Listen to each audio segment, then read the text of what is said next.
Shalom les amis, bon après-midi, Tzaoraim Tovim à tous les fidèles de la Yeshiva de Rabbeinu, Ashrenu, Matov Alkenu, Baruch Hashem, Ve'agita bo yom v'layla, Baruch Hashem, Ashrenu. Alors, Bezrat Hashem, qu'on n'ait que des bonnes nouvelles, et en ces veilles de Hanouka, quelques jours avant Hanouka, Bezrat Hashem, que Hashem Arenu Nissim Veniflaot, qu'Hachem va nous montrer des Nissim Veniflaot, des merveilles, des splendeurs, Bezrat Hashem.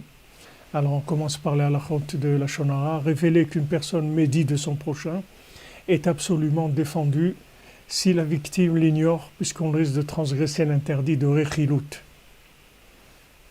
Si cette divulgation présente une utilité immédiate, même si cette dernière ignore cela, il l'ignore. Si maintenant de divulguer, il y a un besoin immédiat, alors c'est autorisé. Par exemple, dans le cas où le médisant risque de répéter son lachon hara à d'autres, il y a lieu de le devancer et d'avertir ses auditeurs éventuels de l'inanité de ses propos afin que ceux-ci refusent de l'écouter. C'est pour mettre en garde les gens qui n'écoutent pas le lachon hara. Donc ça, on a le droit de divulguer qu'il y a un problème de lachon hara et de ne pas écouter parce que les choses n'ont pas été vérifiées ou c'est du lachon hara. Voilà pour les halachot, merci. Et on avance, Bezrat Hashem.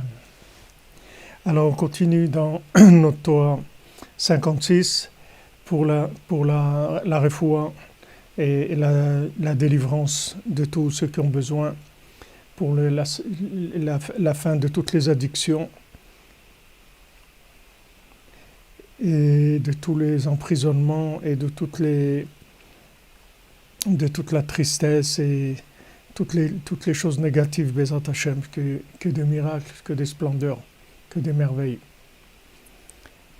Alors hier on a vu le problème de la parnassa et Rabbeinu dit les fiag de la tadat kena parnassa benakel, c'est-à-dire selon la grandeur de la conscience, c'est ce qui va donner la parnassa facile.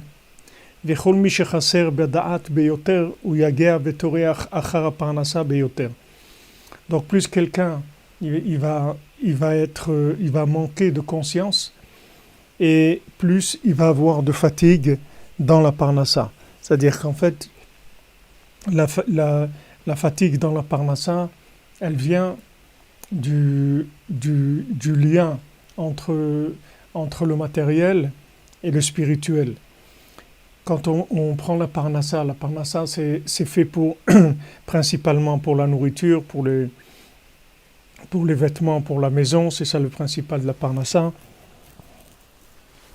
Comme il a dit Yaakov, Avinu, il a demandé à Hachem de quoi manger, de quoi s'habiller. Maintenant, dans la nourriture, elle permet de maintenir le corps et l'âme ensemble. Donc la parnassa elle-même, qui va donner la nourriture, c'est le lien entre le spirituel et le matériel.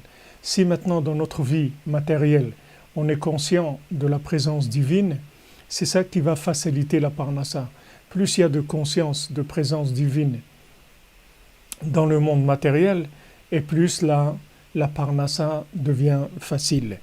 Et d'un autre côté, bien sûr, le contraire, c'est-à-dire si maintenant on pense que ce monde-là, c'est un monde dans lequel c'est une jungle dans laquelle il faut se battre, et il n'y a personne qui peut nous aider parce qu'on est abandonné dans un cirque qui est ce monde-là et que si on fait pas, on se débrouille pas, alors on va pas y arriver.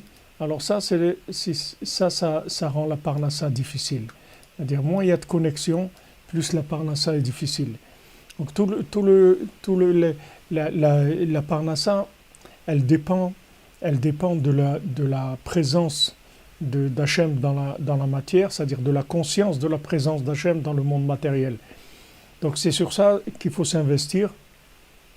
Si on veut avoir une parnassa facile, il faut s'investir dans la prière dans la prise de conscience, dans Yadata Ayom, Ve'ashevota Levavecha.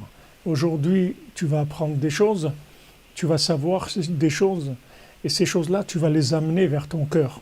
Tu vas les amener vers ton cœur de manière à ce que tu vives la connaissance en connexion avec Hachem.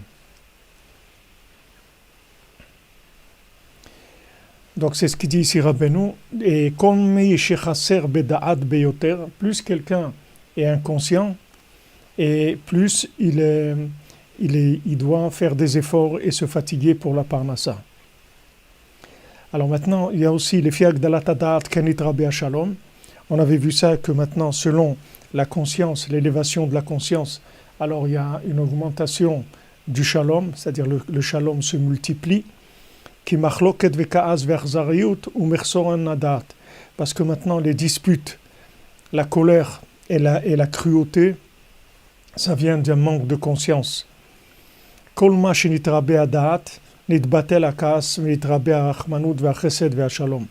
Plus la conscience va augmenter et plus il va y avoir une annulation de la colère et il va y avoir une multiplication de la miséricorde, de la bonté et du shalom.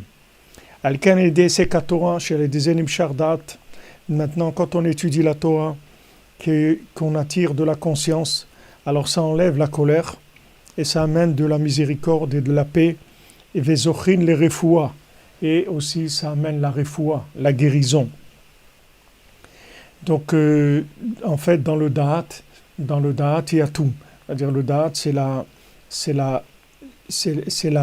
guérison de tout. C'est-à-dire ça enlève la colère, ça enlève les disputes, ça amène les ivugim aussi, puisque tous les ivugim ils dépendent du da'at.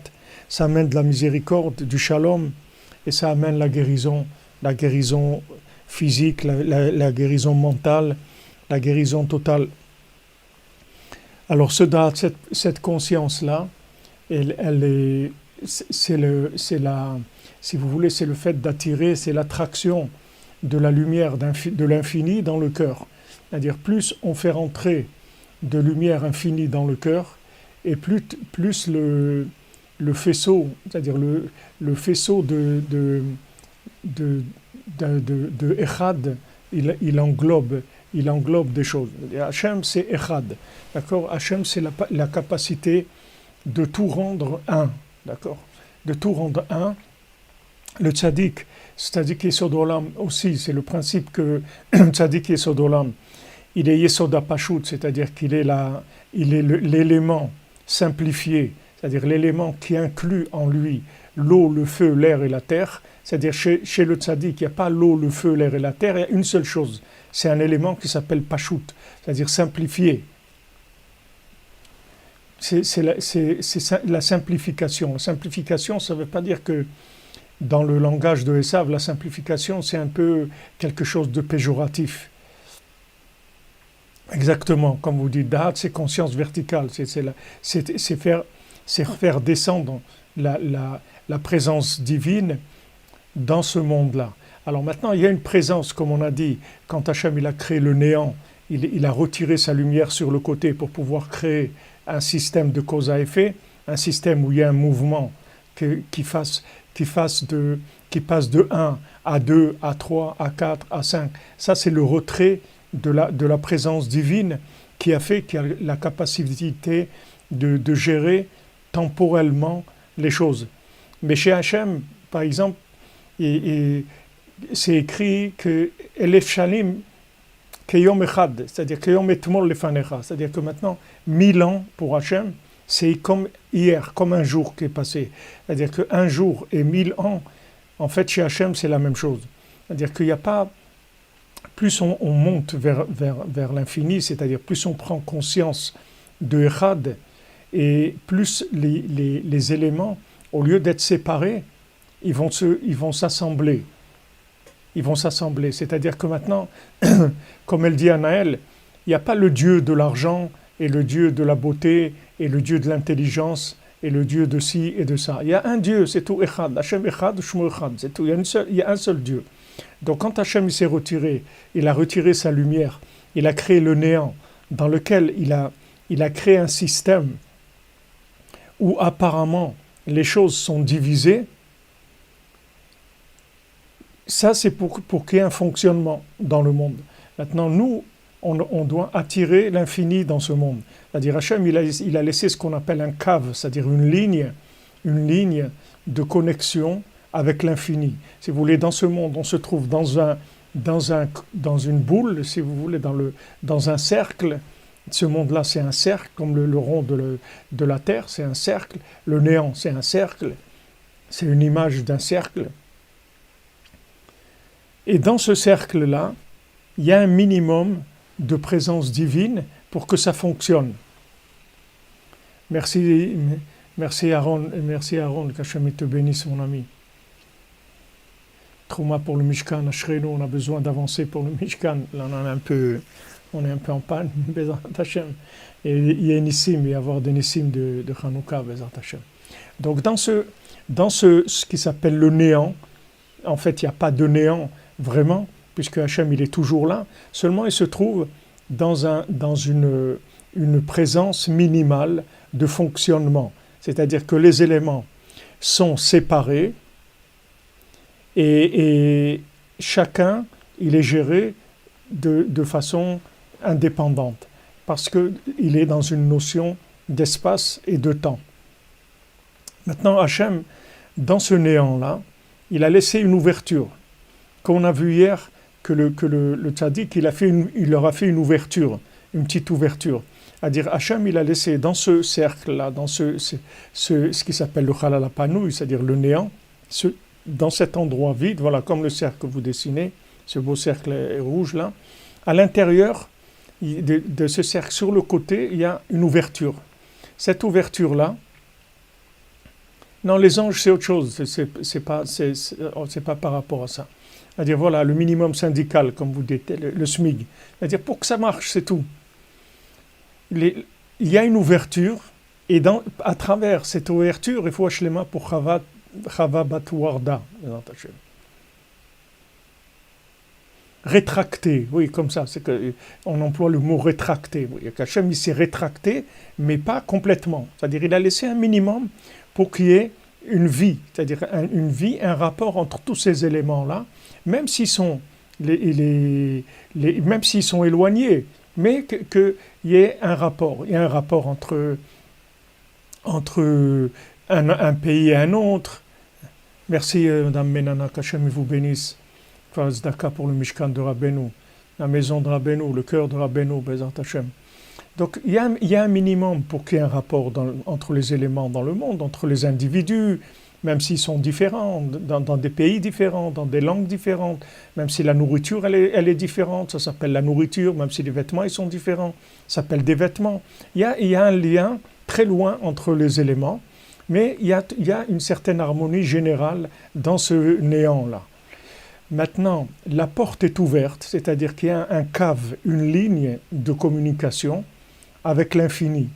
Maintenant, si maintenant on attire à travers cette ligne de la lumière d'Hachem, c'est de la lumière d'Hachem, ça veut dire de la conscience, de la présence de Echad dans ce qu'on appelle Peulot Mishtanot, c'est-à-dire dans ce qu'on voit de différent chez nous quand on voit de l'eau et du feu, on ne peut pas dire que c'est la même chose. L'eau et le feu, c'est opposé. L'eau, ça éteint le feu ça évapore l'eau.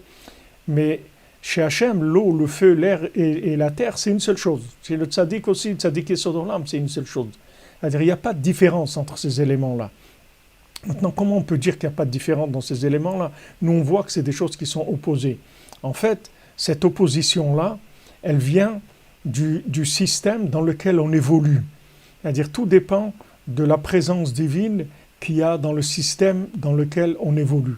Si maintenant on augmente la présence divine, c'est-à-dire la conscience de la présence divine dans ces éléments, les éléments ils se rapprochent les uns des autres. C'est-à-dire le temps commence à disparaître, l'espace commence à disparaître.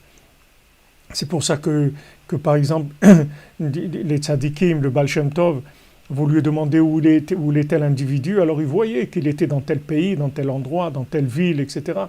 Et pourtant, le Baal Shem Tov, il n'avait pas un satellite avec des caméras, ni rien, mais pour lui, l'espace, il était réduit. Il n'y avait pas la notion d'espace. Et il n'y avait pas non plus la limite de la vue, comme on voit dans le mendiant aveugle. C'est-à-dire, apparemment, il est aveugle, mais il n'est pas aveugle du tout.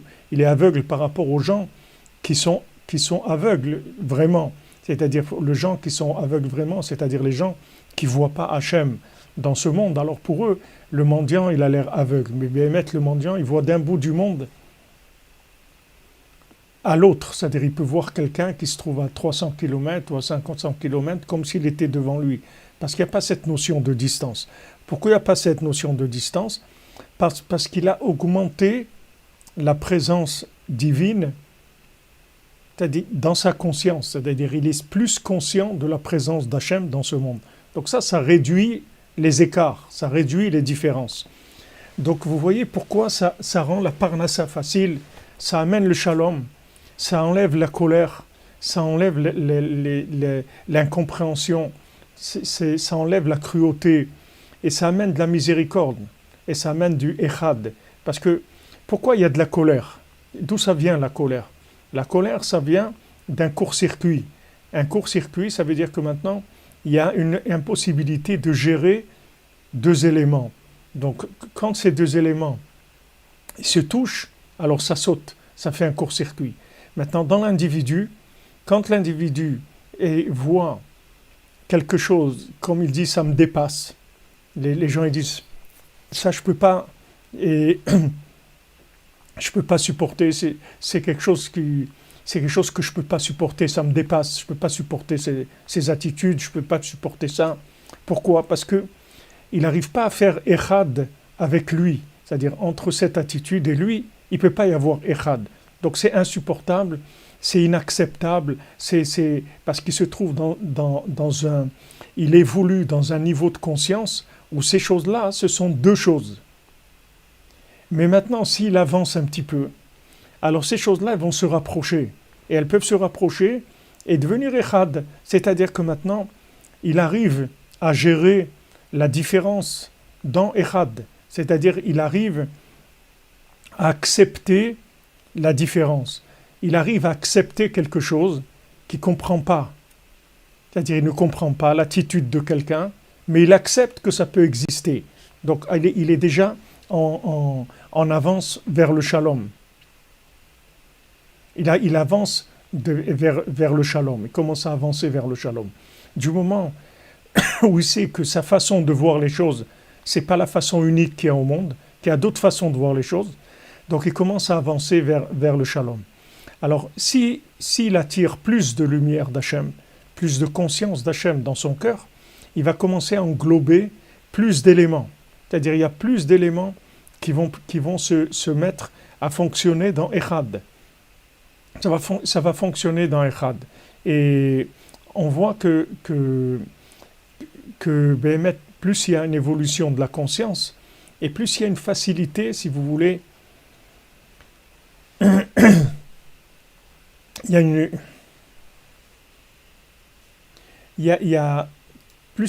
a une évolution de la conscience, et puis il y a une facilité à accepter les différences et à trouver son zivoug aussi. À trouver son zivoug. Trouver son zivoug, ça ne veut pas dire que uniquement trouver la personne avec qui se marier, c'est que tous les jours, chacun il évolue. L'homme, il évolue du côté solaire, et l'épouse, elle évolue du côté lunaire. Chacun, il évolue par rapport à sa nature. Maintenant, il y a besoin de les remettre en connexion tous les jours, tout le temps. C'est-à-dire, il y a besoin de refaire une mise à jour de la connexion sans arrêt. Parce que chaque chose a tendance à évoluer vers sa nature individuelle, c'est-à-dire sa nature propre, que ce soit le minéral ou le végétal ou l'animal ou l'humain, chacun évolue vers ce qu'il est, vers sa nature. Alors maintenant, la grandeur, c'est d'arriver à évoluer dans sa nature, c'est-à-dire ne pas faire de concessions sur sa nature, et en même temps vivre dans Echad. vivre dans Echad. Donc c'est pour ça que le tzaddik qui s'appelle Shatran Agadol, le tzaddik qui s'appelle le grand Shatran, c'est-à-dire celui qui est Meshader, ça veut dire qui arrive à faire se rencontrer des éléments que en fait ils ont très peu de chances de se rencontrer dans ce monde parce que ils vont tous les deux ils vont dans des directions différentes. C'est-à-dire que maintenant il peut y avoir un homme et une femme qui doivent se marier, mais qui sont très loin l'un de l'autre. Comme je vous avais raconté de ces gens qui étaient venus à Ouman avec nous, un homme et un homme qui n'était pas marié, une femme qui n'était pas mariée. Et tout le voyage, s'était disputé, tellement disputé qu'ils ne se supportaient pas, que l'année d'après, il a demandé le monsieur, est-ce que cette dame, elle vient dans le voyage? Parce que si elle vient, je ne viens pas. Tellement il a gardé un an après, il est été marqué par la colère qu'il avait par rapport à cette dame-là. Alors la personne qui faisait le voyage, elle a adouci, elle lui a dit, écoute, tu ne vas ne pas venir à Ouman chez Rabbi Nachman pour un problème comme ça. Alors ce qu'il faudrait que tu fasses, en fait, c'est que tu viennes et tu l'ignores, c'est tout. On va t'arranger que tu sois dans un bout du bus et elle dans un autre, de manière à ce que vous n'ayez pas du tout de contact l'un avec l'autre. Ok, alors il était d'accord, il est venu à Ouman. Et après ce voyage à Ouman, en fait, dans ce voyage à Ouman, ça a été complètement différent, leur rapport. Et après, en revenant d'Ouman, ils se sont mariés, ces deux personnes-là.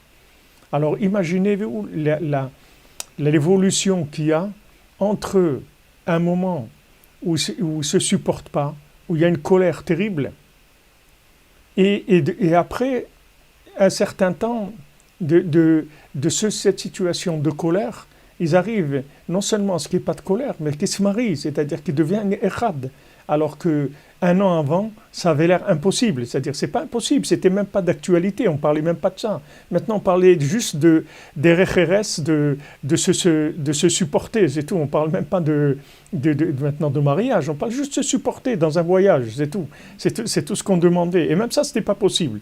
Et ces deux personnes-là, c'était un zivoug, mais seulement de là où ils étaient, chacun, c'était impossible, même pas de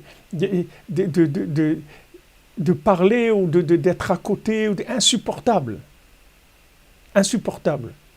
Maintenant, d'où ça vient que la personne peut arriver à vivre un changement pareil, à sortir de la colère, à sortir de la division, de la différence, de cette vie-là terrible, d'être isolé par rapport à des éléments qui le concernent en plus, qui concernent l'individu.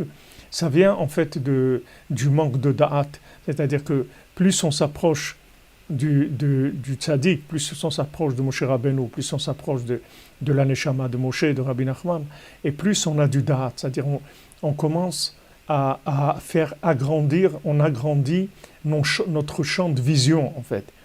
On agrandit le cercle. Au début, il y a un cercle en fait qui ne contient que nous, c'est-à-dire on est plein de nous-mêmes, et tout ce qui est en dehors de ce cercle, ça nous concerne pas. Comme on dit, les Français sont chauvins, ou il y a le chauvinisme ou des choses comme ça, comme il disait dans le Gers, il disait ça. Il y a les gens du Gers et il y a les étrangers. Les étrangers, c'est les gens qui sont en dehors du Gers, parce que pour les gens pour les gens du Gers, il n'y a que ça dans le monde. C'est-à-dire il existe le Gers et il existe les étrangers, c'est tout. C'est-à-dire que tout ce qui n'est pas ça, c'est étranger. Alors il y a des gens qui sont seuls, c'est-à-dire mais ils sont seuls, il faut savoir pourquoi ils sont seuls. C'est parce qu'ils sont pleins d'eux-mêmes, c'est tout. Le cercle qu'ils ont tracé, il est juste autour c'est un cercle en fait qui fait 2 mètres, c'est tout. C'est-à-dire 2 mètres autour d'eux. Et toute leur vie, elle se trouve dans ces 2 mètres-là. C'est-à-dire tout ce qui tout ce qu'ils ne comprennent pas, tout ce qu'ils ne ressentent pas, tout ce qui n'est pas accepté dans le monde qu'ils se sont fabriqués, dans leur logique et dans leur émotionnel, ça veut dire que ce n'est pas vrai et il n'y a rien à faire de ça et il n'y a pas de suite et ce n'est pas intéressant et ça ne mène nulle part. Alors c'est sûr que si quelqu'un, il a un cercle comme ça, il est vraiment emprisonné. C'est-à-dire il est emprisonné dans une vie qui est réduite vraiment à quelque chose de très très petit. Maintenant, plus il va faire entrer de la conscience divine dans son cœur, plus il va commencer à accepter d'abord il va commencer déjà à s'accepter à lui dans ses différences. C'est-à-dire que il a des différences. C'est pas qu'on est débile, c'est pas qu'on est débile, c'est que le fruit de l'arbre de la connaissance du bien et du mal, il nous a amené à ça, il nous a amené à cet isolement-là, parce qu'il nous fait peur. L'arbre de la connaissance, en fait, il vous fait peur sur tout ce qui est différent. Tout ce qui est différent, ça vous fait peur. Alors les gens, ils préfèrent fermer la porte, tout fermer, c'est plus facile pour eux. Ils enferment tout, ils réduisent tout. Maintenant, si on attire de la présence divine, alors on commence déjà à accepter nos contradictions. Parce que nos contradictions, c'est aussi un problème. C'est-à-dire quand on ne se comprend pas à nous-mêmes. Comment on peut être comme ci et comme ça en même temps? Comment on peut avoir des attitudes aussi opposées les unes des autres? Oui, comme vous dites, ils ont les lèvres gercées. Ouais. C'est-à-dire que maintenant, comment on peut s'accepter soi-même dans des choses tellement différentes qu'il y a en nous? Alors ça aussi, ça dépend du da'at. C'est-à-dire si on attire du da'at, alors on comprend qu'il y a des hauts et il y a des bas. Il y a des aspects dans l'individu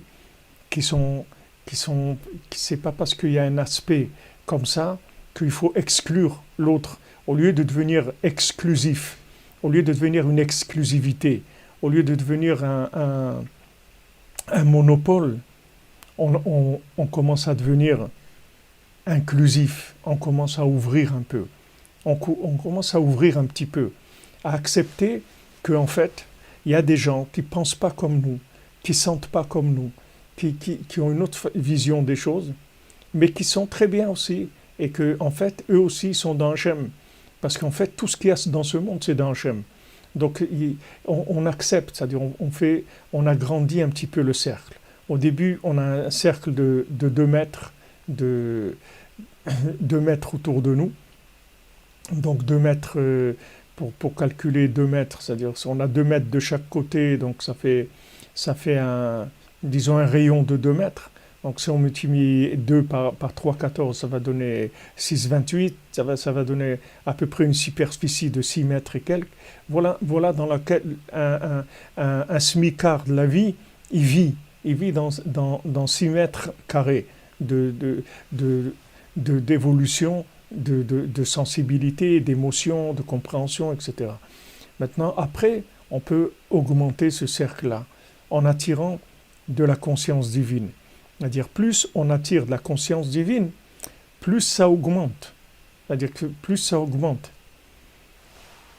C'est la circonférence, ou est-ce que je vous ai dit? Je ne sais pas le métrage carré, combien ça fait. Ça fait 6 mètres carrés. Mais plus on augmente la conscience de l'infini, et plus le cercle augmente. Plus le cercle augmente. Vous voyez, quand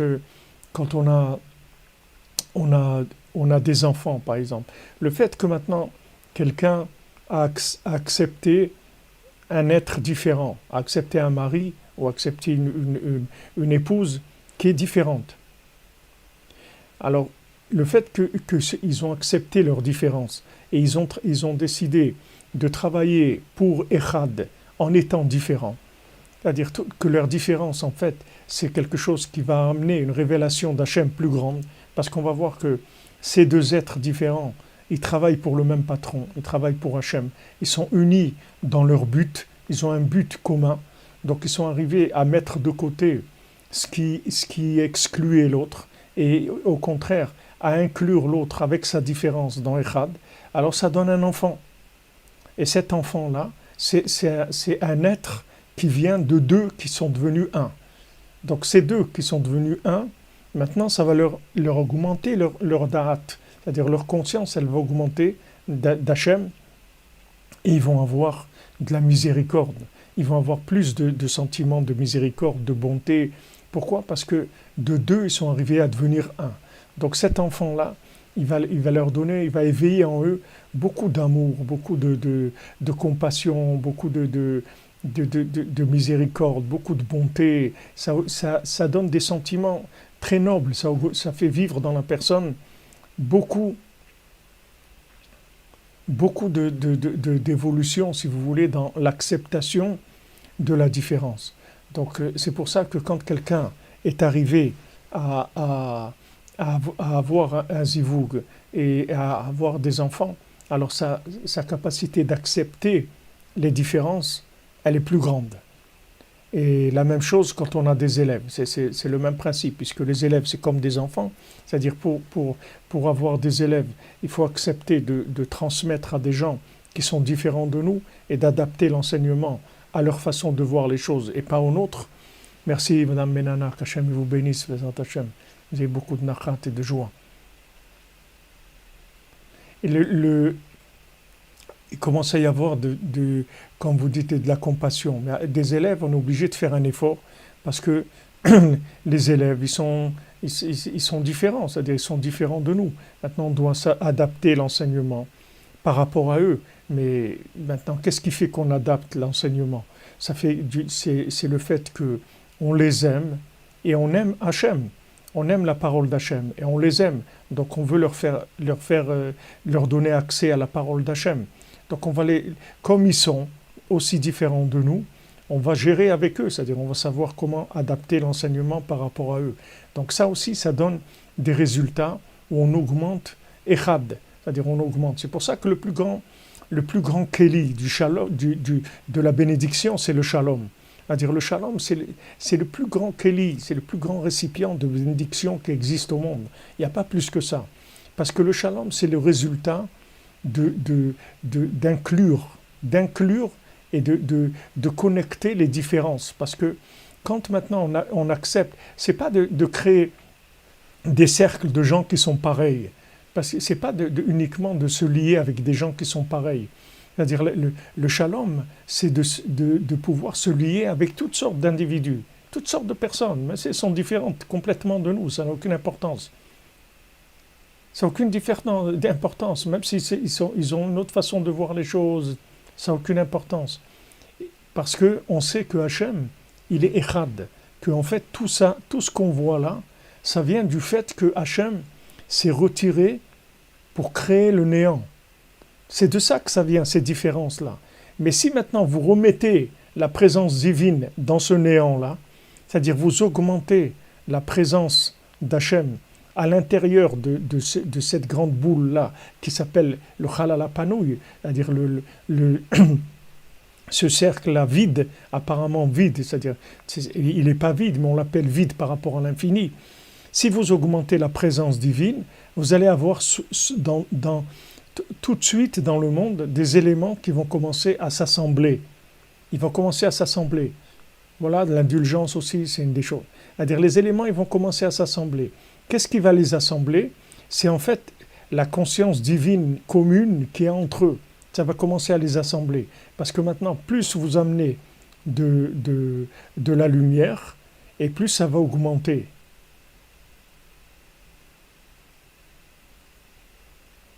Ça va augmenter, si vous voulez, le Echad. Ouais, comme vous dites, ça fait cher du mètre carré, les souffrances. Merci Nexus Miller, c'est gentil à vous, tout ça, la mitzvot, merci pour votre tzedaka, j'aime vous bénisse, pour votre amitié, pour votre gentillesse, j'aime vous bénisse. C'est-à-dire que maintenant, quand vous faites, imaginez-vous, par exemple, vous voyez ça physiquement par rapport à la lumière, c'est-à-dire dans un endroit où il y a une lumière très faible, alors vous avez les éléments, ils se voient séparément, c'est-à-dire ces éléments. Maintenant, si vous mettez une lumière une lumière assez forte. Alors vous voyez que tous ces éléments, vous les voyez, grâce à cette lumière, vous les voyez tous. Vous avez une vision de tous ces éléments. Mais si vous baissez le niveau de la lumière, vous allez voir que ces éléments ils vont apparaître comme étant séparés les uns des autres. C'est-à-dire qu'ils ont l'air de ne pas être en harmonie. Et les gens qui font de la décoration, ils savent faire ça. Ils savent comment maintenant mettre dans un endroit des éléments qui en fait ils ont un lien entre eux. Une telle couleur, une telle matière, un tel éclairage, une telle disposition. Ça donne un sentiment que tous ces éléments-là, ils créent une atmosphère ensemble, qui sont tous ensemble pour créer une atmosphère. Ce n'est pas chacun qui est individuellement, qui fait son truc individuellement. Il y a une harmonie, comme un orchestre où chacun il joue sa partition dans une musique commune avec un chef d'orchestre. Donc dans ce monde-là, qu'est-ce qui manque pour lier les éléments qui apparemment sont différents? Ils sont apparemment différents, justement pour permettre l'évolution au départ individuelle. C'est-à-dire que chacun, au départ, il doit avoir il doit commencer à vivre comme il est. Donc il commence à se développer. Et il arrive à un âge où il commence à accepter l'autre. C'est-à-dire que, par exemple, dans la Torah, quand on arrive à l'âge de 13 ans, un garçon à l'âge de 13 ans, une fille à l'âge de 12 ans, alors on devient adulte. Qu'est-ce que ça veut dire devenir adulte? Adulte, ça veut dire qu'on commence à pouvoir accepter qu'il y a autre chose dans le monde que moi. C'est ça la définition d'un adulte. C'est-à-dire quand un garçon il a 13 ans, en fait il a les 13 mesures de miséricorde. Il commence à acquérir la conscience des 13 mesures de miséricorde qui sont Hachem, Hachem, El Rachum Vechanoun, El Raphaim Vavchesed Vehemet. C'est-à-dire que maintenant, ces 13 mesures de miséricorde, Hachem il les a révélées à Moshe Rabbeinu de manière à pouvoir englober même la faute du veau d'or, que en fait ça soit gérable. C'est que ça ne fasse pas un clash, que la faute du veau d'or, elle ne clash pas. C'est-à-dire que ça aussi, on peut l'inclure dans Hachem. Même la faute du veau d'or. Alors maintenant, un garçon, quand il arrive à l'âge de 13 ans, il acquiert, il rentre dans ce monde des 13 mesures de miséricorde. C'est-à-dire que maintenant, il sait qu'il existe autre chose que lui dans ce monde. Il n'y a pas que lui dans ce monde. C'est-à-dire il y a d'autres gens. Et ces gens-là qui voient, ce n'est pas des étrangers. C'est des gens qui ont un rapport avec lui. Et lui, il a un rapport avec eux. Et ces gens-là, ils sont faits, en fait, leur différente, elle est faite pour échanger des visions, des angles de vue qui vont ne faire qu'enrichir les personnes. C'est-à-dire que quand on va être béchalom, le shalom, c'est pas uniquement de supporter, c'est pas de la tolérance uniquement. Bon, ok, il y a des gens qui pensent différemment, c'est d'accord, ok, je suis d'accord qu'il y a des gens qui peuvent. Non, c'est pas que ça. Le shalom, c'est pas ça. Le shalom, c'est qu'on échange. On échange. C'est-à-dire que c'est comme un bouquet de fleurs où on met plusieurs fleurs et avec ça on fait un bouquet, quelque chose qui a une apparence extraordinaire. On échange. C'est-à-dire on sait que dans cette différence-là, il y a une possibilité d'enrichissement pour moi. Comme dans un couple. Je sais que maintenant, la vision de mon épouse ou la vision de mon mari, c'est ça qui va m'enrichir. C'est-à-dire que maintenant, le fait qu'on est ensemble, en étant différents, c'est ça qui va nous enrichir. C'est pas qu'on n'est pas des communistes, de dire qu'on est tous communs, on est tous pareils. On veut pas être pareil. On veut pas être pareil. On veut amener chacun notre différence à contribution dans Echad, dans un. C'est ça qu'on veut. On veut que maintenant, cette différence, en fait, elle serve à un, elle serve à Hachem. Donc chacun amène cette différence-là. Et pourquoi on est Béchalom? Parce qu'on sait que ça existe. Miloud ben Milouda, bracha santé, simcha, bezat Hashem, Hashem te bénisse. Vous comprenez? C'est-à-dire que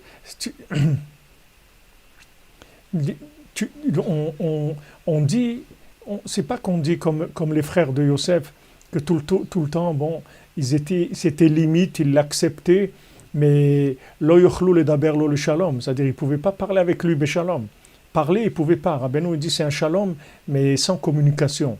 Un shalom, ça veut dire c'est un statu quo, que je te laisse tranquille, tu me laisses tranquille, c'est tout. Mais il n'y a pas du tout il n'y a pas du tout cette possibilité d'accepter l'autre en tant que richesse pour moi, pas en tant qu'appauvrissement. Les gens quand ils sont dans un cercle fermé, dans le cercle de 2 mètres autour d'eux, alors ils voient tout comme des concurrents. Ils voient tous les autres comme des concurrents. Mais ce n'est pas vrai. Ce n'est pas des concurrents. C'est au contraire. C'est des sources d'enrichissement. Ce sont des sources d'enrichissement. Ce ne sont pas des concurrents. Exactement. Chacun avec sa spécificité, on s'enrichit mutuellement.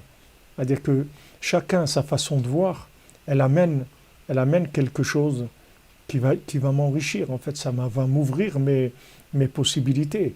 C'est-à-dire que si maintenant, d'un couple, ça donne echad, ça donne un enfant, alors imaginez-vous d'un groupe de 10 personnes, ou d'un groupe de 100 personnes, ou d'un groupe de 1000 personnes, comme Rabbeinu dit pour les gens qui sont attachés au tzaddik, que toutes ces âmes, tous ces gens différents, qui se mettent d'accord par rapport à la confiance dans Moshe Rabbeinu, dans la Neshama de Moshe Rabbeinu, qui s'inclut dans la Neshama de Moshe Rabbeinu, ça ouvre des possibilités énormes dans le monde, de réparation énormes. Des réparations énormes. C'est-à-dire ça donne une possibilité de tchouva pour l'humanité extraordinaire. Merci David Bader, qu'Hachem te bénisse mon ami. Tzedaka pour le tzaddik, Hachem, tu reçois toutes les lumières de Hanouka. Oui, bon, Hachem, nous on a le cercle de la yeshiva des cordonniers, c'est extraordinaire. Mais Bezat Hachem,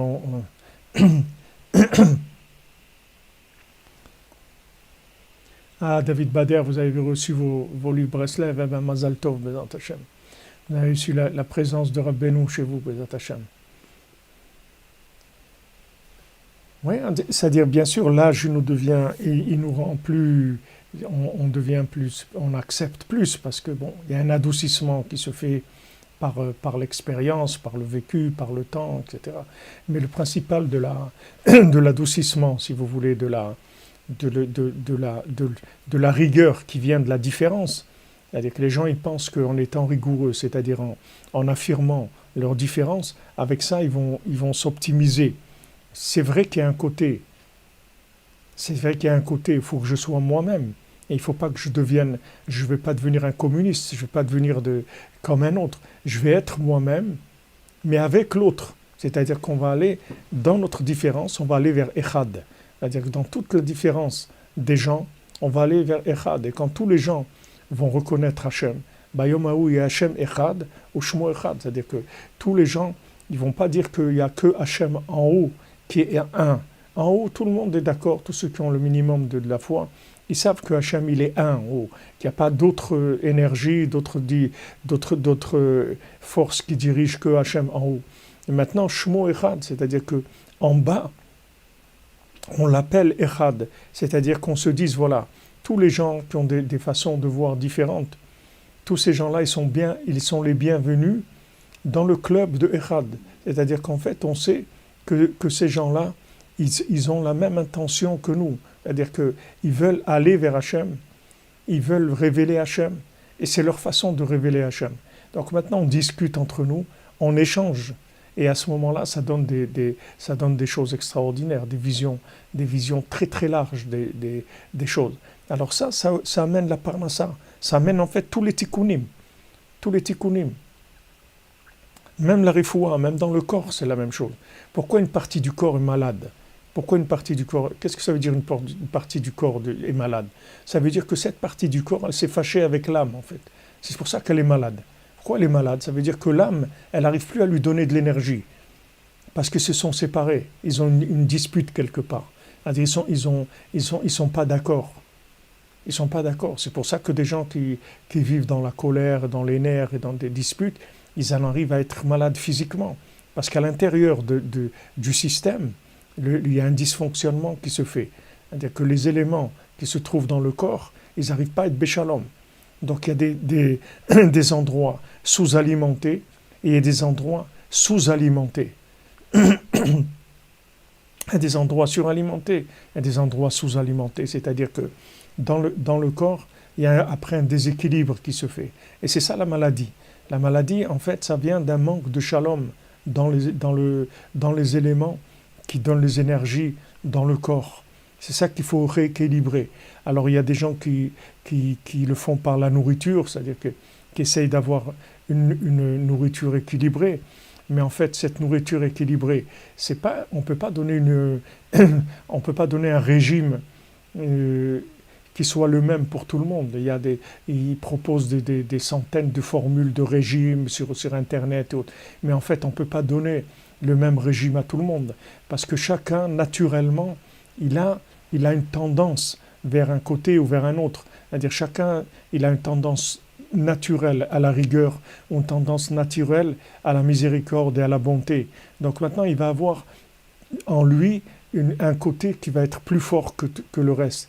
Donc lui, dans sa nourriture, ce qu'il faut qu'il augmente, c'est le côté qui lui manque.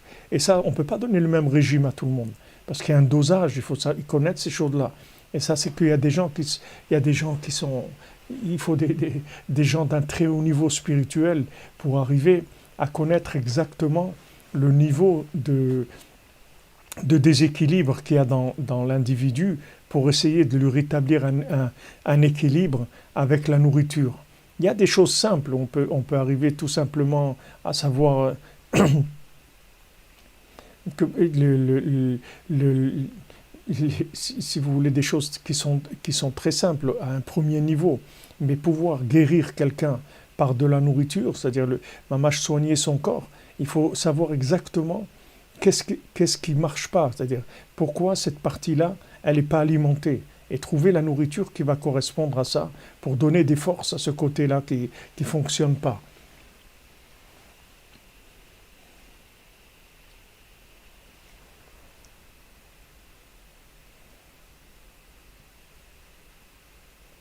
Ouais, quand vous dites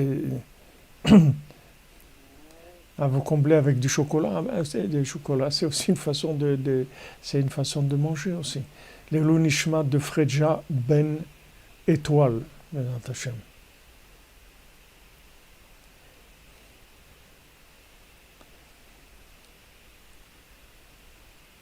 Vous comprenez? C'est-à-dire que maintenant, la notion du shalom, c'est pas une notion intellectuelle ou politique. C'est pas un prix Nobel. C'est pas le prix Nobel de la paix. C'est pas ça la notion du shalom.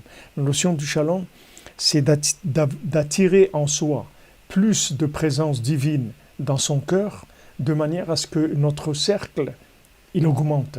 C'est-à-dire on peut augmenter notre capacité d'inclusion.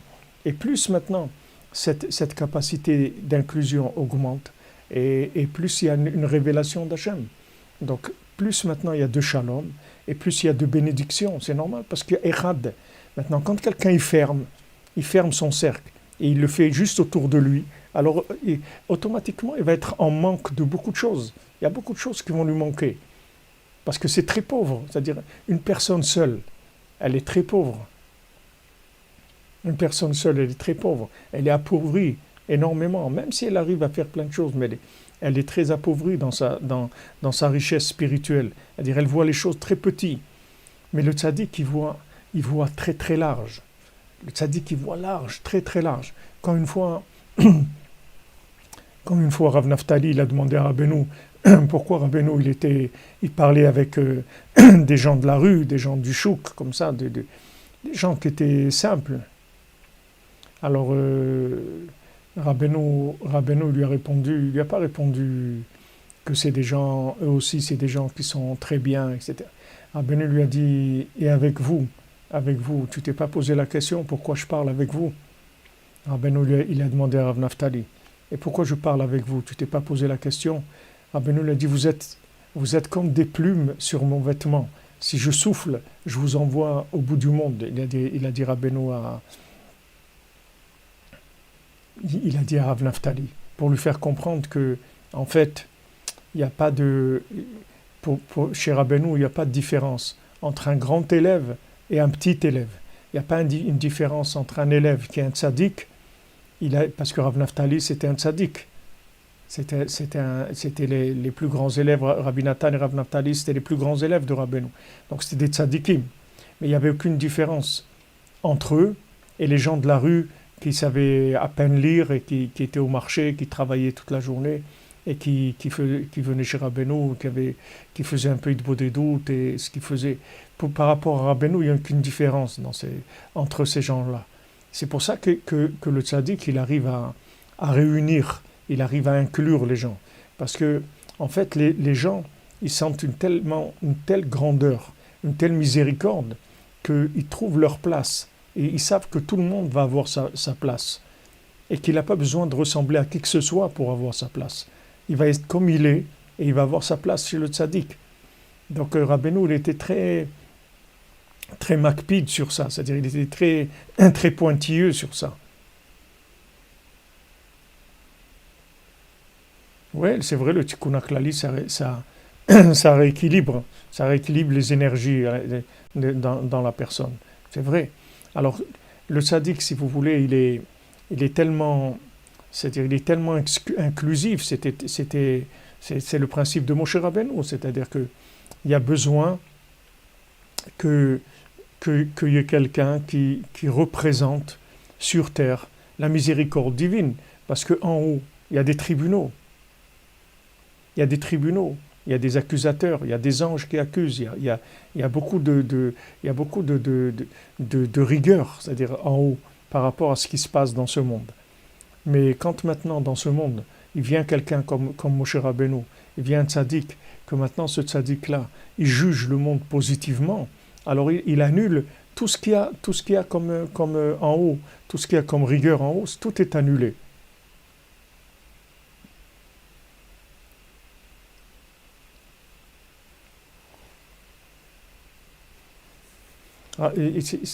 Le tzaddik, il arrive si vous voulez, à présenter à Hachem que en fait, il n'y a personne qui n'est pas bien. Ça n'existe pas des gens qui ne sont pas bien.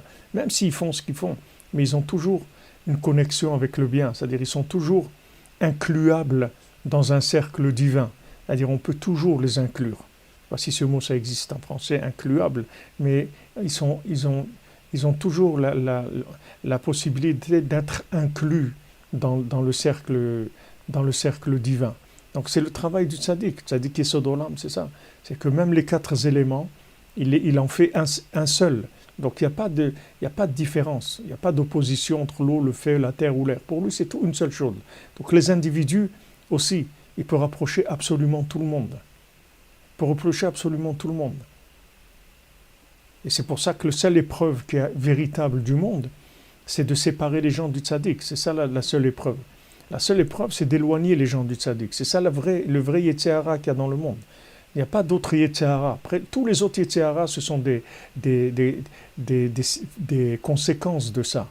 Mais le seul Yetzer hara véritable, c'est des gens comme Korach ou des gens qui sont opposés à Moshe Rabbeinu, qui croyaient que Moshe Rabbeinu c'était un dirigeant comme un autre, qui pensait à lui et qui voulait s'enrichir et profiter, etc. Mais ils se sont opposés parce qu'ils voulaient de la rigueur. Et Korach, il voulait de la rigueur, c'est-à-dire il voulait de l'exclusivité. C'est aussi la discussion aussi entre Yosef et Yehuda. C'est la même chose quand on va voir bientôt la paracha de Vaïgash Elav Yehuda, c'est-à-dire quand Yehuda il est venu parler avec Yosef, c'est l'affrontement. Merci Madame Benana pour votre tzedaka. Shrechem, tzedaka pour Rabbeinu, Shrechem. Quand Yehuda il est venu parler à Yosef, il a dit écoute, il y a une façon de voir, qui est le pouvoir d'Hachem, et c'est ça qu'il faut imposer au monde. Et Yosef, il n'était pas d'accord. Il a dit, il n'y a rien à imposer. D'abord, il faut arriver à connecter les gens avec Hachem. C'est leur donner confiance en eux. Et qu'ils sachent qu'ils ont du bien en eux. Et que ce bien, il se connecte. Et à ce moment-là, tu peux révéler le pouvoir d'Hachem. Mais tu ne peux pas révéler le pouvoir d'Hachem si tout le monde n'est pas dans Echad. Donc ça, c'était l'opposition. Merci Madame Toviekou, que Hachem vous bénisse, Zakalat Tzadik. Si maintenant tu viens imposer un système de fonctionnement dans lequel les gens ne se reconnaissent pas, tu ne vas rien avoir comme pouvoir. Tu n'auras aucun pouvoir. C'est-à-dire que tu vas devenir un tyran, tu vas devenir un dictateur. Hachem, ce n'est pas du tout un dictateur. Donc tu peux pas. C'est le principe de Mashiach ben Yosef et Mashiach ben David. C'est-à-dire qu'on ne peut pas amener Mashiach ben David s'il n'y a pas Mashiach ben Yosef. D'abord, il y a Mashiach ben Yosef. Mashiach ben Yosef, il est capable de parler avec les fous. Il est capable de parler avec les fils de servantes. Il est capable de parler avec les gens qui se sentent très éloignés. Il est capable de révéler la Torah qui se trouve dans les endroits les plus éloignés. Une fois que maintenant, Mashiach ben Yosef, il révèle ce bien-là qu'il y a dans chacun, à ce moment-là, Mashiach ben David, il va couronner le bien. C'est-à-dire, il va faire la connexion avec l'infini. Il va établir le pouvoir d'Hachem dans les mondes inférieurs, c'est-à-dire dans ce monde-là. Mais avant, il faut rapprocher les gens. Donc ça, c'est le principe de Mashiach ben Yosef. Ça peut se trouver dans le même individu, les deux aspects. Mais c'est le principe de Mashiach ben Yosef, c'est ça. C'est-à-dire d'abord de savoir que chacun a du bien. Et que ce bien-là, il est connectable dans un ensemble de biens qui s'appelle Echad. Une fois que ça s'est reconnu, il peut y avoir le couronnement de Mashiach ben David. C'est ça qu'on attend. Donc maintenant, Bezat Hashem, on approche de Hanouka, cette lumière qui va descendre, c'est la lumière qui va pouvoir amener du shalom, qui va pouvoir amener du da'at, c'est-à-dire que les gens ils vont pouvoir sortir enrichis en conscience, de manière à accepter les différences. Et comme je vous ai dit avant, au départ, le point de départ, c'est déjà accepter les contradictions qu'il y a en nous, d'accepter qu'on n'est pas parfait, qu'on a des côtés en nous qui sont opposés à d'autres côtés. Ça, c'est le départ. Une fois qu'on arrive à ça, on peut déjà accepter d'autres gens et encore agrandir le cercle.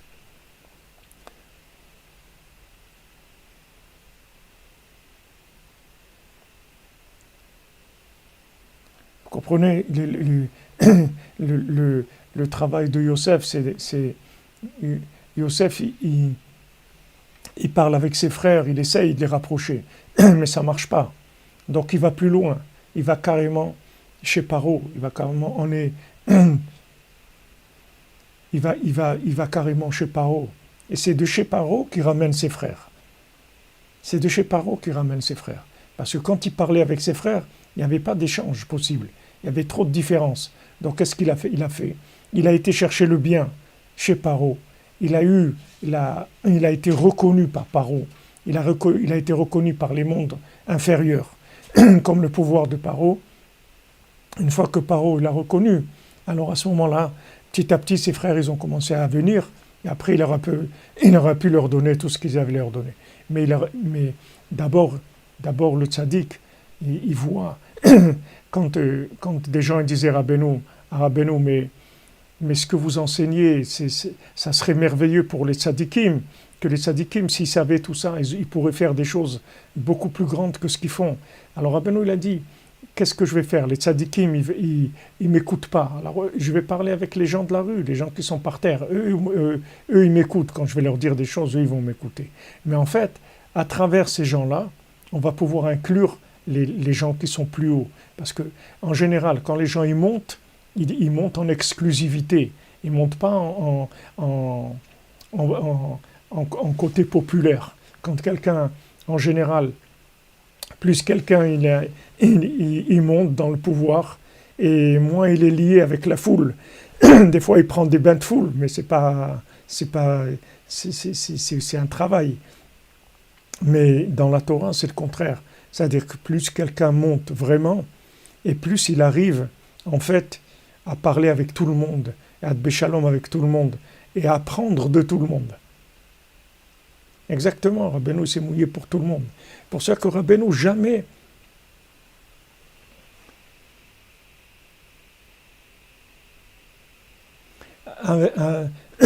jamais, si vous voulez, Rabbeinu, il a dit une Torah sans qu'il y ait eu une participation de quelqu'un qui est en bas. Toujours Rabbeinu il a attendu qu'il y ait une manifestation d'un mouvement dans le monde de la matière pour pouvoir révéler une Torah ou le Sipurei Maasiot, parce qu'il voulait que tout ça soit lié. Il ne voulait pas une Torah d'élite, il voulait une Torah qui puisse parler à tout le monde. Donc il fallait qu'il y ait un signe du niveau le plus bas, parce que pour que Rabbeinu puisse commencer à révéler la Torah.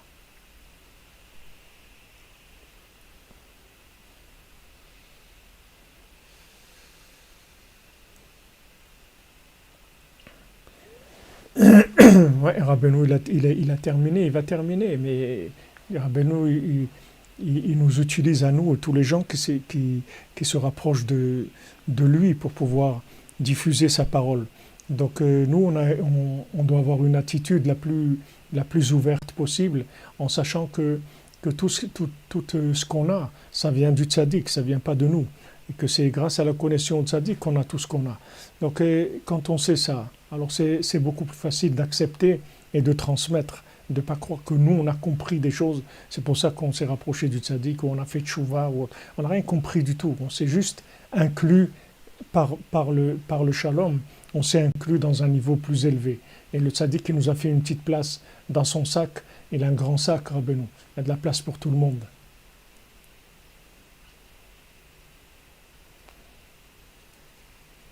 Voilà les amis. Alors, Be'atzlacha, une bonne continuation. La refoua, je n'ai pas les noms, mais je mets qu'à toute la liste des noms pour la refoua, pour la tzlacha, pour la réussite, pour les zivugim, les lunishmat aussi, tout ce qu'on a. Bezrat Hashem, qui est que de bonnes nouvelles. Et on se retrouve cette nuit pour une Maasiot, Bezrat Hashem, à 3h. Et que voilà, merci pour votre présence et votre assiduité, votre dévouement et votre aide. Et Ashrenu, Behemet Ashrenu. On fait quoi maintenant? Eh bien, on dit merci mon Dieu. Merci mon Dieu qu'il a envoyé un tzaddik qui arrive à nous inclure à tous, avec toutes nos différences et tous nos traits de caractère, comme il soit. Il arrive à nous accepter et à nous optimiser. Ça, c'est extraordinaire. Bonne continuation, les amis, que des bonnes nouvelles. Ashrenu.